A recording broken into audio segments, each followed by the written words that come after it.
Hi, folks. This is Don Meissner with the North Country Fishing Report.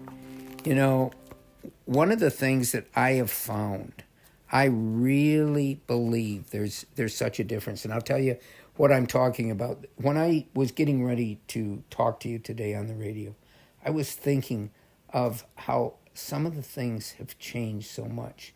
You know, we talk about how the fish they hardly stand a chance today because we're so much better armed to be able to catch them. We've got better tackle to use, better rods and reels and boats and graphs and all these things. But you know what I think has made the biggest difference in fishing? Or I can spin it the other way and say the ways that I think fishing has changed our life and our economic being in this country more than anything else. And I think that is the element of communication. You know, when I was a kid, you heard rumors that, I'll give you an example. I grew up in the Southern Tier, and we always heard rumors that there were tremendous walleye fishing in Black Lake.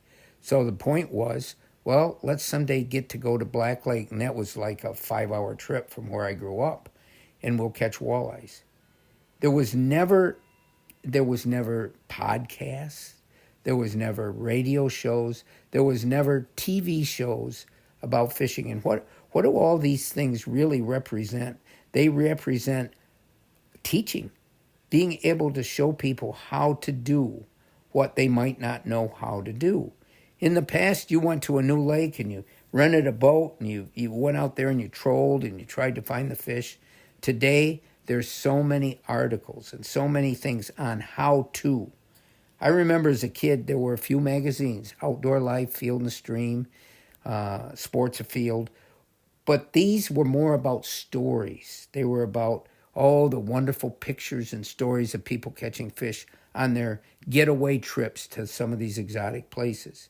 In today's world, our communication is so much more specific and comprehensive that we can learn how to use any kind of lure, how to fish any depth of water, the importance of structure, and you can go on and on and on. That wasn't that way. But I think one of the biggest things that's affected fishing is tournament bass fishing. Now, I'm not a tournament fisherman. That's not something that I would even enjoy or aspire to. Fishing means something different to me. But with tournament fishing, it is shown a light on a sport. It's made other people think, oh, I could do this too. And people all over the country have begun fishing that might not have ever got into it. I remember as a kid, there weren't many kids in my area that were into fishing. I was kind of like, I almost felt embarrassed about it that I was sort of coined the fisherman. But in today's world, kids aspire to grow up and be professional fishing.